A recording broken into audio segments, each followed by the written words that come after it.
Oke, selamat pagi semuanya untuk para mahasiswa saya di kelas ini. Sebentar lagi saya akan memulai penjelasan saya di pertemuan kedua ini untuk mata kuliah aspek hukum bisnis di era globalisasi. Oke, saya tunggu kehadiran dari para mahasiswa saya ya, kurang lebihnya 2-3 menit sebelum saya memulai penjelasan saya di pagi hari ini.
Oke, saya mulai saja penjelasan saya di pagi hari ini ya. Jadi materi di pagi hari ini berjudul aspek hukum bisnis di era globalisasi. Yang mau saya jelaskan di bagian pertama dari pertemuan hari ini adalah apakah hukum itu? Ya, karena sesuai mata kuliahnya kan aspek hukum bisnis ya, di aspek hukum dalam bisnis ya kalau nama mata kuliahnya. Nah, berarti di sini karena judul mata kuliahnya adalah aspek hukum dalam bisnis ya, berarti langkah awal yang harus kita pahami terlebih dahulu adalah apakah hukum itu. Ya. Jadi di sini secara singkat hukum itu bisa berupa peraturan yang tertulis maupun tidak tertulis, tapi intinya kalau berbicara soal hukum itu ada sanksi yang tegas. Nah, di sini tujuan hukum adalah untuk mencapai keadilan, kepastian, kemakmuran manusia dalam hidup bermasyarakat dan bernegara. Ya. Atau mungkin saja kalau kita ditanya apa sih tujuan penerapan hukum, ya kadang kita jawab kalau hukum itu menjamin keamanan ya seseorang ketika dia menjalankan aktivitas kehidupannya ya, jadi kurang lebihnya sama ya, karena ada keamanan ya makanya di sini seorang warga negara ya dia merasa punya hak untuk mendapatkan keadilan, kepastian perlindungan hukum, ya kenyamanan hidup dan lain sebagainya. Nah, definisi kedua, ya, apakah bisnis itu? Ya, kalau hukum sudah tahu pengertiannya, sekarang apakah bisnis itu? Ya, jadi bisnis itu adalah kegiatan usaha yang ditujukan untuk mencapai profit atau keuntungan di bidang produksi barang, distribusi, perdagangan barang maupun jasa. Ya.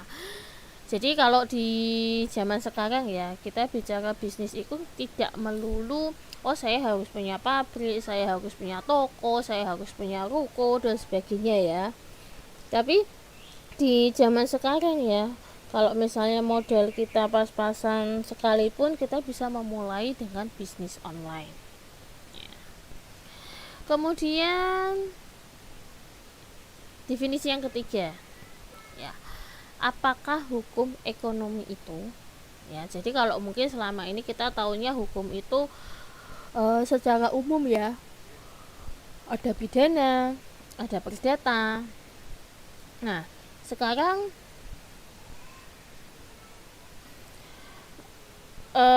kita bicara apakah hukum ekonomi itu. Ya.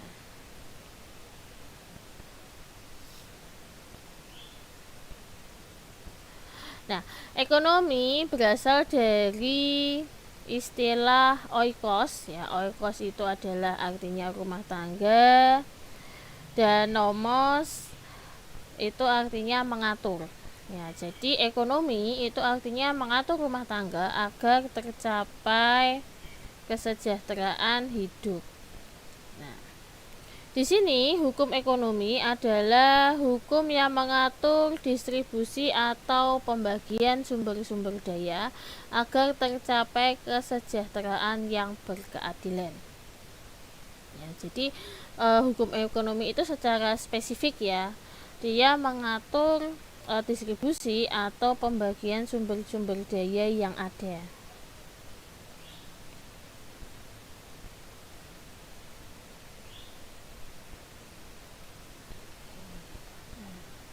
Kemudian, nah, berkaitan dengan hukum ekonomi, nah, ada beberapa istilah hukum ekonomi yang dikenal ya di kalangan masyarakat. Ada yang bilang hukum dagang, ada yang bilang hukum ekonomi, kemudian hukum ekonomi pembangunan, hukum ekonomi dan teknologi, kemudian ada juga hukum bisnis. Ya, jadi pada intinya apapun istilahnya ya, hukum ekonomi itu mengatur ya kurang lebihnya hal-hal yang berkaitan dengan kegiatan bisnis di masyarakat.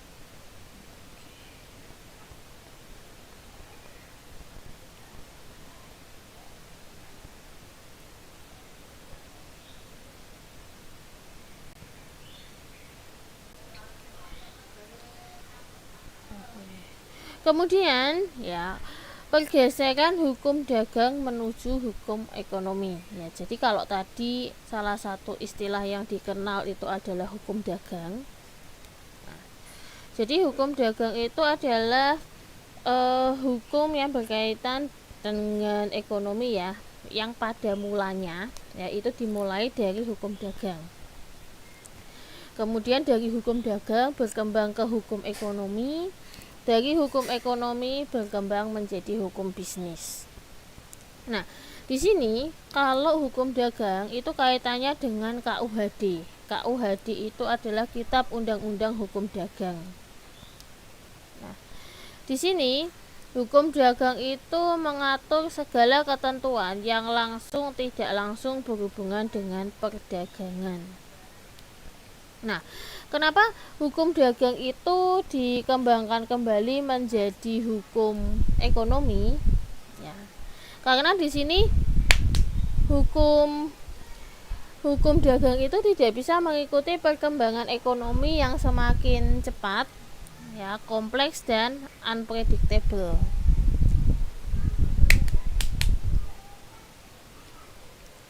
Nah, setelah itu muncul istilah hukum ekonomi yang bersifat interdisipliner, multidisipliner, dan transnasional. Nah, jadi maksudnya di sini perkembangannya ke hukum ekonomi itu menjadi jauh lebih berkembang, ya, menjadi lebih adaptif ya, dan lebih bisa mengikuti perkembangan zaman.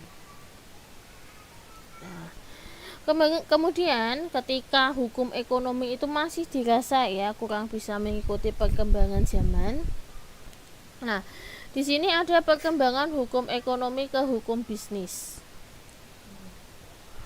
Jadi di sini dimulai dari seminar di tahun 1970 di New York. Ya. Kemudian ada kajian hukum ekonomi di tahun 79 sampai tahun 85. Kemudian di tahun 77 Pusat Studi Hukum Dagang itu diganti menjadi Pusat Studi Hukum dan Ekonomi. ya, itu di UI.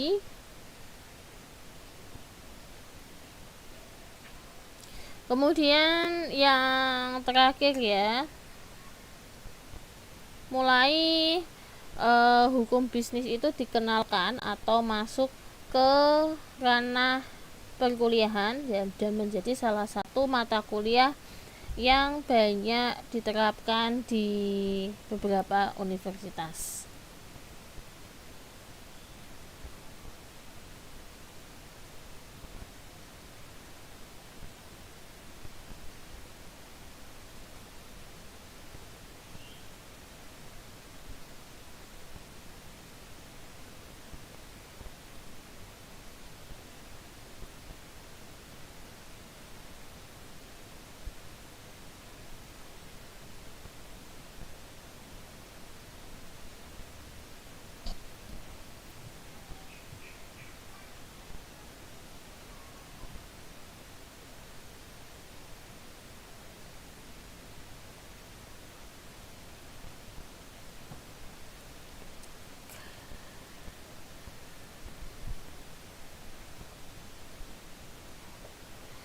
Kemudian pengertian hukum bisnis.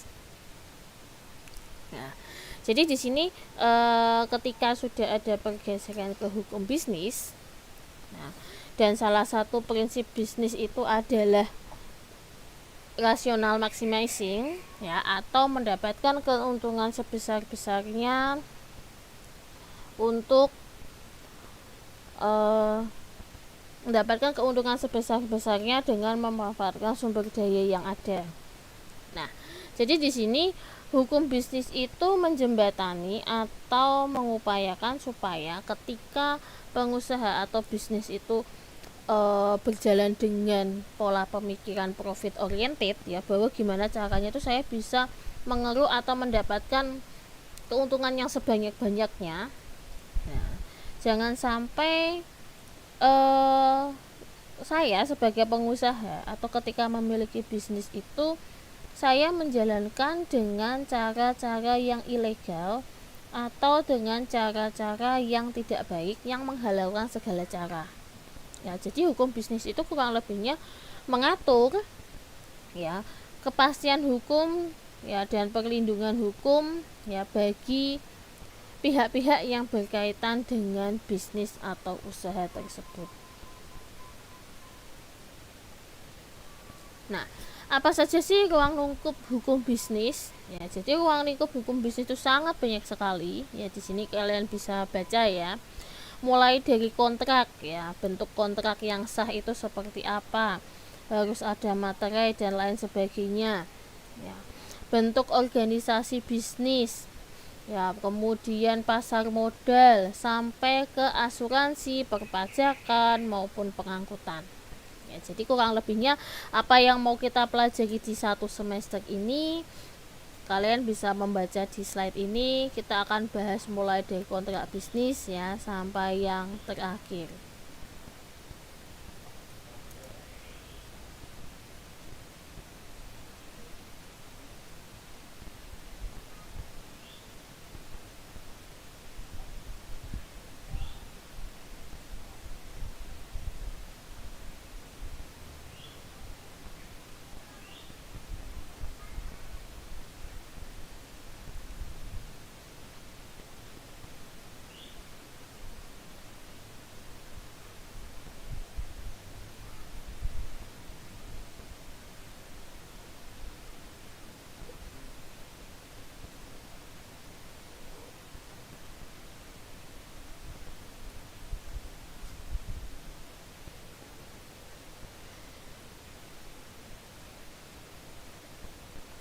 Kemudian hakikat hukum bisnis, ya, jadi kalau tadi tujuan hukum bisnis itu kurang lebihnya adalah untuk menjamin kepastian dan perlindungan hukum di masyarakat, ya, yang terutama berkaitan dengan bisnis. Di sini hakikat hukum bisnis itu ada 3, ya, secara lebih spesifik merupakan sarana pelaksanaan bagi pemenuhan kehidupan hidup masyarakat, karena adanya kepentingan antara pelaku bisnis dengan pihak ketiga yaitu masyarakat. Adanya tujuan yang sama yaitu untuk mendapatkan keuntungan atau profit oriented dan untuk memenuhi kepuasan hidup manusia. Ya, jadi hakikat hukum bisnis itu secara lebih simpelnya ya mengatur antara pelaku bisnis dengan pihak ketiga yaitu masyarakat. Apakah masyarakat itu hanya konsumen saja? Tentu saja tidak. Ya, ada supplier, ya ada sesama pengusaha, ada pemerintah, ya kemudian ada komunitas-komunitas, ya kemudian di sekitarnya ada lingkungan tempat tinggal dan lain sebagainya.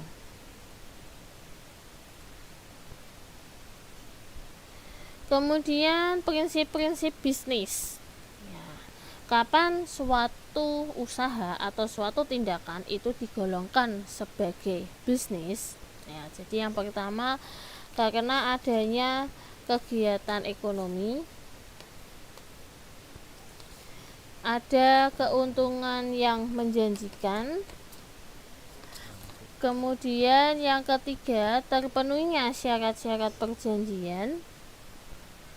Ya, jadi bisnis itu muncul karena ada syarat-syarat perjanjian juga. Ya, dan kemudian yang keempat adanya jaminan dari adanya pelaksanaan bisnisnya. Jaminannya itu berupa jaminan hukum dan keamanan.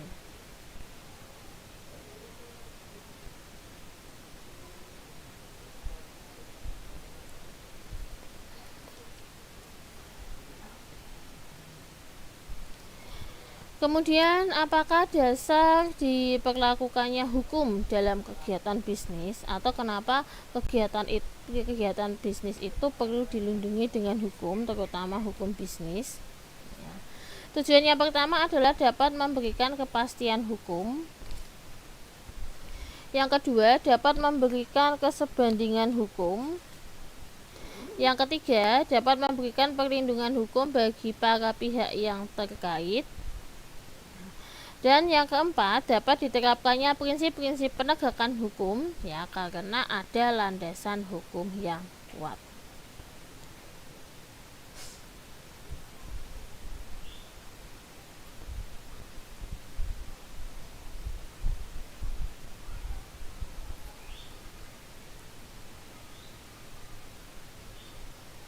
Ya. Kemudian apakah harapan dunia bisnis dengan adanya penerapan hukum bisnis? Ya, tentu saja yang pertama untuk menciptakan kepastian hukum, ya, mendukung produktivitas, responsif, dan yang paling terakhir adalah kalau ada sengketa yang berkaitan dengan bisnis, dengan adanya hukum bisnis itu setidaknya bisa menjembatani ya penyelesaian sengketa tersebut. Apakah bisa diselesaikan secara kekeluargaan atau mediasi atau benar-benar harus dituntut ke jalur hukum, ya melewati proses peradilan dan sebagainya, dimana pada intinya adalah kedua belah pihak itu merasakan mendapatkan keadilan yang seharusnya mereka dapatkan. Kemudian bagaimana ketika terjadi penyelesaian sengketa bisnis? Ya, namanya ketika kita menjalankan usaha bisnis dan kaitannya dengan banyak sekali orang atau banyak pihak dan kaitannya dengan pihak ketiga, ya, tentu saja akan muncul sengketa-sengketa yang mungkin terjadi ketika kita menjalankan bisnis. Nah, aturan mengenai keberadaan dan mekanisme penyelesaian sengketa itu diatur dalam Undang-Undang Nomor 5 Tahun 2004, ya Undang-Undang Nomor 4 Tahun 2004, Undang-Undang Nomor 37 Tahun 2004 dan lain sebagainya.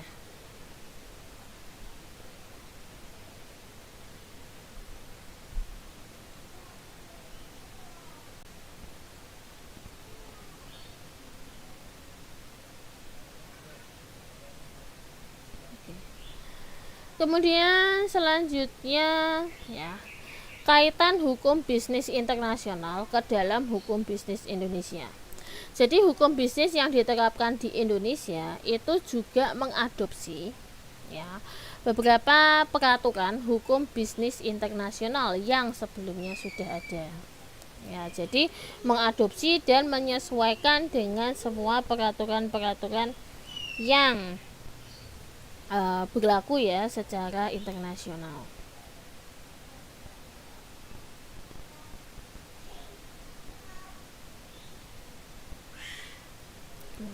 Jadi yang pertama adalah berkaitan dengan undang-undang WTO.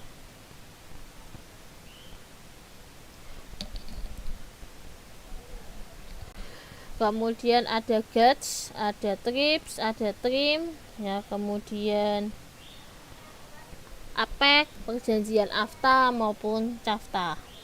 Ya, jadi nanti Anda bisa baca atau googling ya isi dari aturan-aturan hukum bisnis internasional ini kaitannya seperti apa atau isinya seperti apa.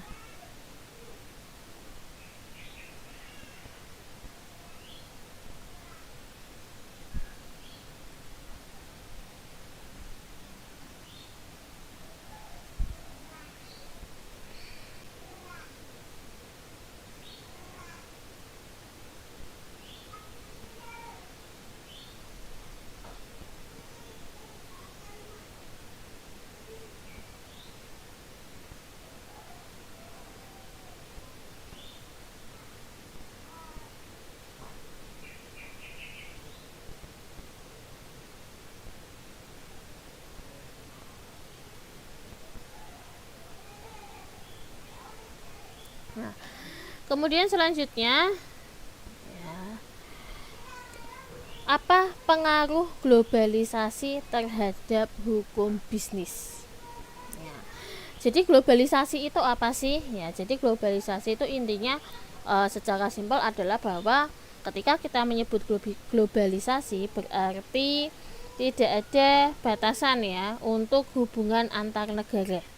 Ya, kita mau melakukan perdagangan internasional pun ketika itu di era globalisasi ya akan jauh lebih mudah dan akan jauh lebih peluang kesempatannya itu akan jauh lebih banyak ya ketika kita sudah bicara globalisasi.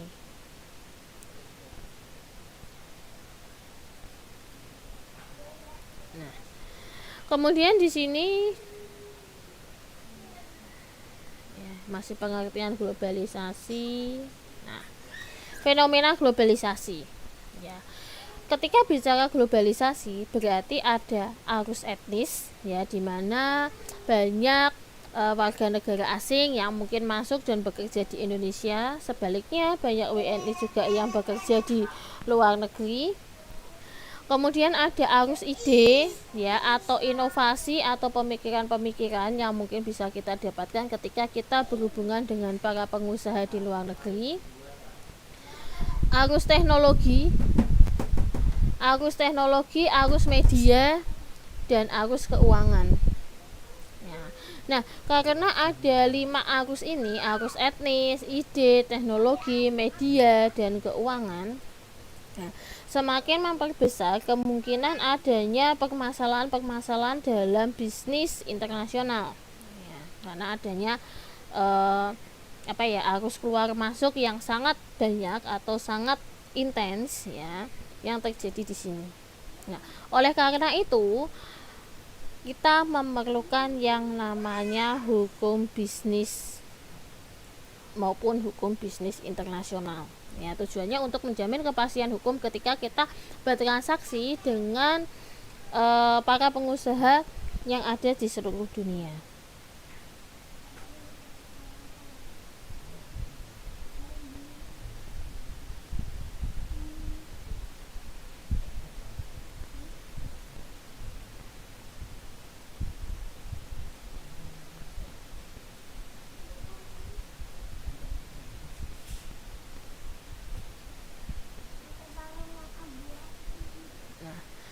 Kemudian di sini siapa saja sih pelaku atau subjek globalisasi? Ya, kalau sekarang itu yang paling gampang ketika kita bicara bisnis digital, ya, ekonomi digital, ya, mata uang digital dan lain sebagainya, ya, yang sudah menembus ya berbagai belahan dunia, ya, menembus dunia internasional. Kita bisa bertransaksi dimanapun, kapanpun, ya, bahkan dengan modal HP saja. Nah, siapa saja sih pelaku atau subjek globalisasi? Yang pertama adalah negara-negara yang saling melakukan perjanjian hubungan bisnis internasional, bisa berupa perusahaan internasional maupun yang terakhir adalah organisasi-organisasi yang sifatnya non formal.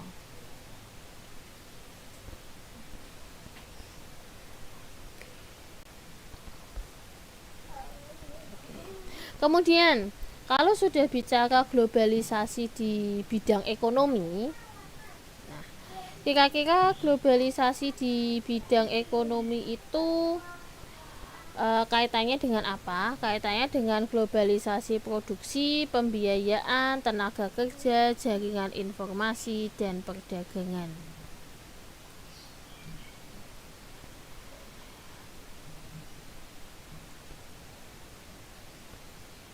Kemudian dampak-dampak globalisasi Anda bisa lihat di sini. Ada di bidang ekonomi, ideologi, politik, handka maupun sosial. Nah, kemudian di bagian yang terakhir adalah bagaimana desain hukum bisnis ke depan, atau kira-kira perkembangan hukum bisnis ke depan itu harusnya seperti apa, ya. Jadi yang pertama, hukum bisnis itu harus responsif, tegas, dan predictable, ya. Dia bisa mengikuti perkembangan zaman, bisa adaptif, ya, dan lain sebagainya. Kemudian adanya aparat yang profesional dan kredibel.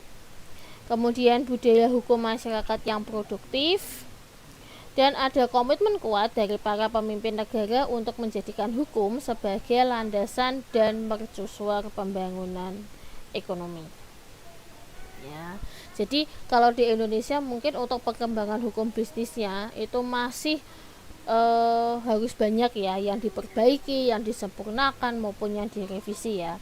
Apalagi mengingat sekarang banyak sekali transaksi-transaksi yang berkaitan dengan ekonomi digital yang mungkin meresahkan masyarakat, ya. Contohnya seperti trading yang kita sekarang ini tahu, ya.